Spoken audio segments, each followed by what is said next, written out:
Bismillahirrahmanirrahim. Assalamu alaikum dear students. On the behalf of Carizon Academy Senior Campus Gujarat Kent, once again I welcome you all on AppSex online sport program, and today we will discuss the remaining types of operating system. In this video we will discuss time sharing operating system, real time operating system, multiprocessor operating system, parallel processing system, distributing operating system, and embedded operating system. Time sharing operating system. Time sharing operating system is a software that shares the CPU time between multiple programs that are loaded in main memory. Basically time sharing operating system में ये बिल्कुल उसी तरह काम करता है। Multitasking में भी मेरे आपके साथ थोड़ी सी डिस्कशन हुई थी, तो मल्टीटास्किंग में हम उसका क्या करते हैं कि टाइम को शेयर कर देते हैं सारे के सारे टास्क परफॉर्म करने के लिए। तो basically time sharing operating system एक ऐसा ऑपरेटिंग सिस्टम है जो वो टाइम को शेयर कर रहा होता है, और हम मल्टीटास्किंग में भी इसी को यूज करते हुए उसको मल्टीटास्किंग करते हैं। A time sharing operating system gives a very short period of CPU time to each program one by one. This short period of time is called time slice or quantum. That short periods which we are given to we give to a process is called time slice or quantum. Suppose that processor give 2 seconds to a process to and CPU, our CPU system CPU fix that time, so that fixed time is called slice or quantum. The CPU is switched between the programs at extremely fast speeds. All the users get the impression of having their own CPU. That point we will also discuss in multitasking operating system. It is used in mini and mainframe computer that support large number of users in big organizations such as airline, bank, university. All these companies use time sharing operating system to reduce their working. This is the example of time sharing operating system. यहाँ पे आप देख रहे हैं कि 6 user हैं जो एक ही प्रोसेसर को, जिसको हम सीपीयू कहते हैं, सेंट्रल प्रोसेसिंग यूनिट कहते हैं, जो हमारे कंप्यूटर का माइंड होता है, जो सारे के सारे प्रोसेसेस को यूज करता है, यूटिलाइज करता है, उसको रन करता है। तो ये सीपीयू जो है ये इन सारे के सारे यूजर्स को एट अ टाइम रन करेगा। अब देखें, एक ही वक्त में 6 यूजर्स ने क्या किया, उसको रिक्वेस्ट की है सीपीयू को रन करने के लिए। तो यहाँ पे आप डायग्राम में देख सकते हैं कि ये यूजर जो 5 है ये इस टाइम रन हो रहा है। तो सीपीयू क्या करेगा, इसको एक फिक्स टाइम देगा। सपोज दैट वो इसको 5 सेकंड के लिए रन करता है, इसको फिक्स टाइम दे दिया, और इसी फिक्स टाइम को हम टाइम स्लाइस या क्वांटम कहते हैं। और वो 5 सेकंड के लिए इसको रन करता है, तो रन करने के बाद वो यूजर 6 के पास चला जाएगा और फिर इसको 5 सेकंड के लिए रन करेगा। फिर बिल्कुल इसी तरह वो यूजर 1 के पास आएगा और उसको 5 सेकंड के लिए रन करेगा, और ये हमारे पास सर्कल चलता रहता है। और इसी तरीके से time sharing operating system work करता है, और हम टाइम शेयरिंग को ही इस्तेमाल करते हुए मल्टीटास्किंग ऑपरेटिंग सिस्टम को भी बनाते हैं। Now we see real-time operating system.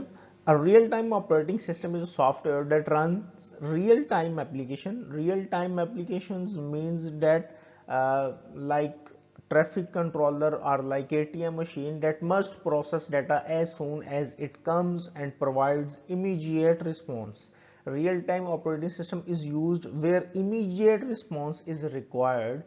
It is commonly used in space research programs, real-time traffic control, and to control industrial process such as oil refining, etc. And here is the diagram that shows that how real-time operating system works.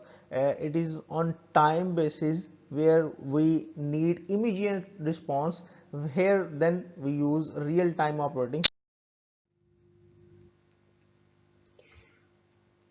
Here ATM is the also an example of real time operating system.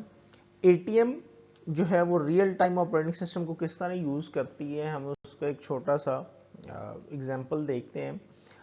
ये कोई भी real time operating system है तो उसको use करने के लिए हम इनपुट और उसके बाद उसका क्विक रिस्पांस और लिमिटेड टाइम ये तीनों चीज़ें बड़ी मैटर करती हैं रियल टाइम ऑपरेटिंग सिस्टम में।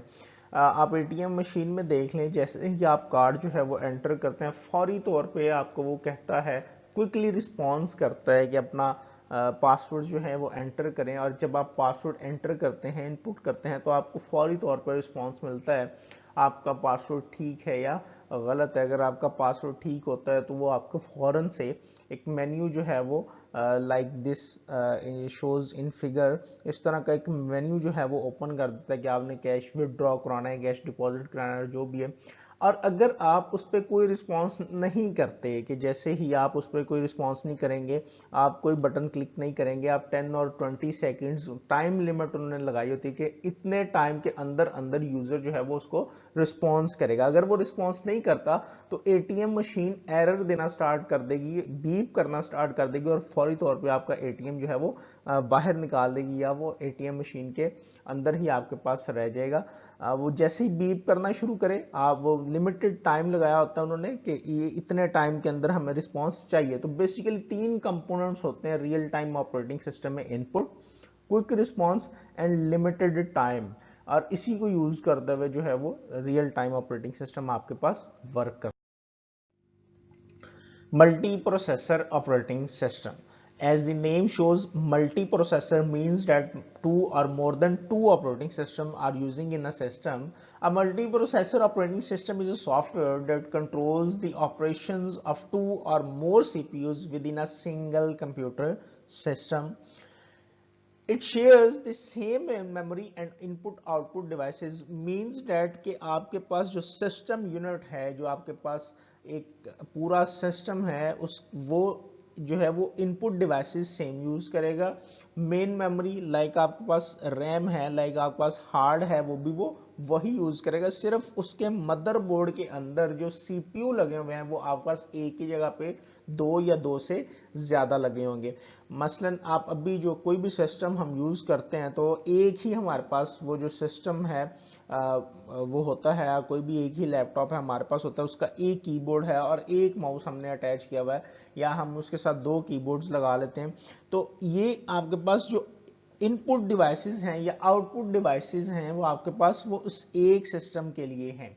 अब उसी एक सिस्टम के अंदर ही जो है वो प्रोसेसर जो है वो बढ़ा दें, तो 2 या 2 से ज्यादा प्रोसेसर कर दें, मींस दैट कि सीपीयू 1 जो है वो आपके पास वो भी वही कीबोर्ड इस्तेमाल करेगा, और जो सीपीयू 2 है, जो दूसरा प्रोसेसर है, वो भी आपके पास वही कीबोर्ड इस्तेमाल करेगा या वही माउस इस्तेमाल करेगा, और वही आपके पास मेमोरी इस्तेमाल करेगा, हार्ड की।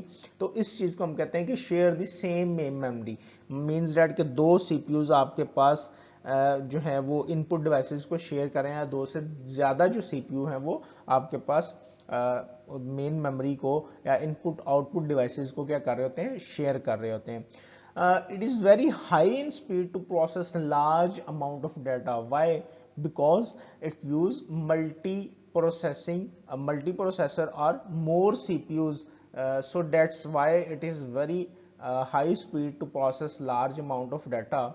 It is sophisticated architecture. Sophisticated architecture mean that आपके पास जो 2 CPUs लग गए हैं या ज्यादा CPU लग गए हैं, तो उसके जो सर्किट होते हैं उनको मैनेज करना बहुत मुश्किल होता है। तो इसकी वजह से हम इसको कहते हैं, इसका sophisticated आर्किटेक्चर है। टाइटली कपल्ड, ऐसा सिस्टम जिसके अंदर 2 या 2 से ज्यादा जो प्रोसेसर यूज हो रहे होते हैं, 2 या 2 से ज्यादा सीपीयूज यूज हो रहे होते हैं, उस सिस्टम को हम टाइटली कपल्ड सिस्टम कहते हैं, और वो सिस्टम यूज करता है मल्टी प्रोसेसर ऑपरेटिंग सिस्टम को। This is the diagrammatic representation of multiprocessor system, that how it is work। से आप अपने कंप्यूटर में देखें तो आपके कंप्यूटर में इनपुट आउटपुट डिवाइसेस होती हैं, मेमोरी होती है और बसेस होती हैं जो सिस्टम के अंदर यूज करते हैं डाटा को ट्रांसफर करने के लिए। तो उसके अंदर आपके पास प्रोसेसर जो है वो 2 या 2 से ज्यादा एन टाइम्स, हम कई कुछ जितने चाहें उतने लगवा सकते हैं, उस सिस्टम के अंदर लग सकते हैं मल्टी प्रोसेसर सिस्टम के अंदर।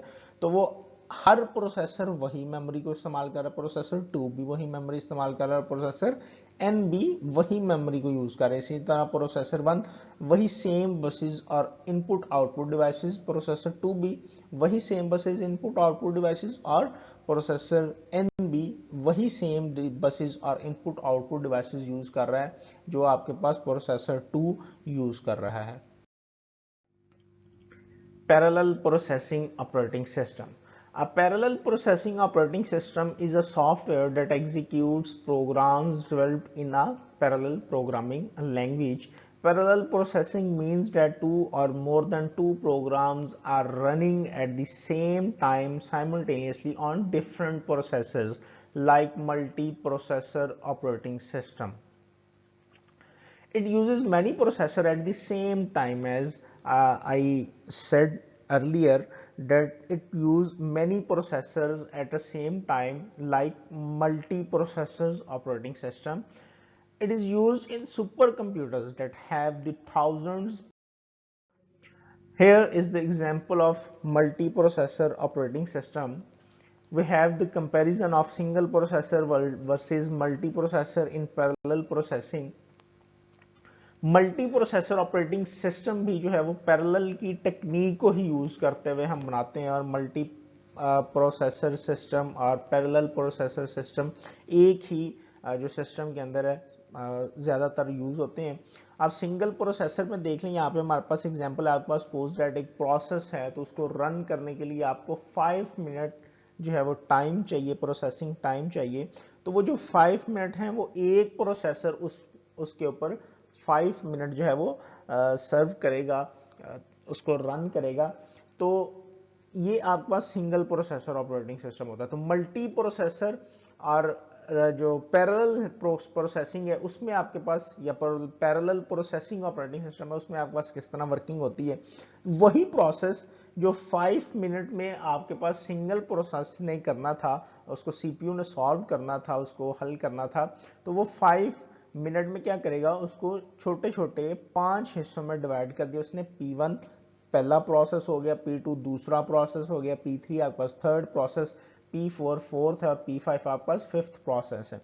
यहाँ पे एक प्रोसेस को उसने 5 में डिवाइड किया। अगर अलग अलग प्रोसेस हैं तो वो अलग अलग प्रोसेस भी वो अलग अलग प्रोसेसर को दे देगा। तो P1 को उसने, जो P1 आपके पास प्रोसेस था वो उसने दे दिया प्रोसेसर 1 को सॉल्व करने के लिए, और इसी तरह P2 जो है वो उसने प्रोसेसर 2 को दे दिया वर्किंग करने के लिए, और इसी तरह P3 उसने प्रोसेसर 3 को दे दिया, P4 प्रोसेसर 4 को दे दिया, और P5 प्रोसेसर 5 को दे दिया। अब जो सिंगल प्रोसेसर था उसने इसको 5 मिनट में प्रोसेस किया था, उसको प्रोसेसिंग टाइम रिक्वायर्ड था। तो जब ये 5 हो गए तो P1 को सॉल्व होने के लिए 1 मिनट चाहिए, P2 को भी 1 मिनट चाहिए, P3 को भी 1 मिनट चाहिए, P4 को भी 1 मिनट चाहिए, और इसी तरह P5 को भी 1 मिनट जो है वो रिक्वायर्ड है उसको प्रोसेस करने के लिए। तो एट अ टाइम 5 प्रोसेसर्स ने इस पर वर्किंग की। 1 मिनट प्रोसेसर 1 ने लगाया, और उसी 1 मिनट जब वो प्रोसेस 1 पे वर्किंग कर रहा था, प्रोसेसर 2 ने जो है वो वर्किंग की प्रोसेस 2 पे, और प्रोसेसर 3 ने जो हमारे पास P3 था उस पे वर्किंग की, और प्रोसेस 4 ने P4 पर, और इसी तरह प्रोसेसर 5 ने फिफ्थ जो है वो हमारे पास प्रोसेस था और उस पर वर्किंग की, और ये उसी 1 मिनट के दौरान किया, और ये सारे का सारा जो प्रोसेस था वो आपके पास कंप्लीट हो गया 1 मिनट के अंदर, 1 मिनट के अंदर कंप्लीट हो गया। और वहां पे ही इसी प्रोसेस को सॉल्व करते हुए सिंगल प्रोसेस ने जो 5 मिनट प्रोसेसिंग टाइम जो है वो लिया था। इसलिए ये जो मल्टी प्रोसेसर जो हमारे पास है ऑपरेटिंग सिस्टम या पैरेलल ऑपरेटिंग सिस्टम है, ये इस तरह वर्किंग करता है, और ये मोस्ट एक्सपेंसिव भी होते हैं क्योंकि इनमें प्रोसेसर जो है वो ज्यादा होते हैं और सुपर कंप्यूटर्स होते हैं, तो ये मोस्ट एक्सपेंसिव कंप्यूटर्स होते हैं। ये distributed operating system, as the name shows that distribute on a network, it is distributed on a network. A distributed operating system is a software that manages the operation of a distributed operating system. It allows execution on different computers in a network. User programs may run on any computer in the network and access data on any other computer. It automatically balances the load on different computers in network and provide fast execution of application. Here is the example of an architecture of distributed operating system that how is it work. ये हमारे पास एक network है, तो एक network के अंदर आप देखें कि हमारे पास कितने सिस्टम जो है कनेक्टेड हैं, एक सिस्टम, दो, तीन, चार और ये 5 सिस्टम जो है वो हमारे पास कनेक्टेड हैं, ये इस एक जो है वो नेटवर्क के अंदर। अब यहाँ पे आप देखें तो आपको इस बॉक्स के अंदर देखें तो लिखा हुआ जी सीपीयू है एक सिस्टम के अंदर, उसके अंदर मेमोरी है और डिस्क स्पेस भी जो है वो हम यूज कर रहे हैं। मेमोरी आप कंसीडर कर लें यहाँ पे एज ए रैम, और डिस्क जो है वो आपके पास हार्ड ड्राइव जो है वो यूज कर रहे हैं। स्टोरेज डिवाइसेस जो हम यूज कर रहे हैं वो है, तो यहाँ पे टोटल 3 सिस्टम हैं जिसके पास स्टोरेज डिवाइसेस मौजूद हैं और 2 सिस्टम ऐसे हैं जो जिनके पास हार्ड ड्राइव या स्टोरेज डिवाइसेस मौजूद नहीं है। तो ये अब वर्किंग किस तरह करेगा, तो ये एक नेटवर्क के ऊपर वर्किंग कर रहे हैं, कम्युनिकेट कर रहे हैं। तो ये जो CPU 1 है ये यूज कर सकता है इस थर्ड वाले की या इस जो है वो इस वाले सिस्टम की या इस वाले सिस्टम की जो डिस्क है वो हमारे पास जो स्टोरेज डिवाइसेस हैं उसको यूज करके अपना डाटा वहां पे भी स्टोर कर सकता है। तो बेसिकली डिस्ट्रीब्यूटेड में एक कंप्लीट नेटवर्क के अंदर हमने वो सारे के सारे सिस्टम की जो मेमोरीज होती हैं या वो जो सारे सिस्टम की वर्किंग है उनको आपस में शेयर कर दिया होता है और वो सारे ही एक दूसरे की मेमोरी और प्रोसेसिंग को प्रोसेसर्स को यूज करते हुए अपना जो टास्क है उसको परफॉर्म कर सकता है। Embedded operating system, as the name shows, to embedded in a device permanently, like calculator or like watches. An embedded operating system is a built-in operating system which is embedded in the hardware of the device. It controls the operation of devices such as microwave oven, TV, camera, washing machine, games, etc. It runs automatically when the device is turned on and perform specific tasks.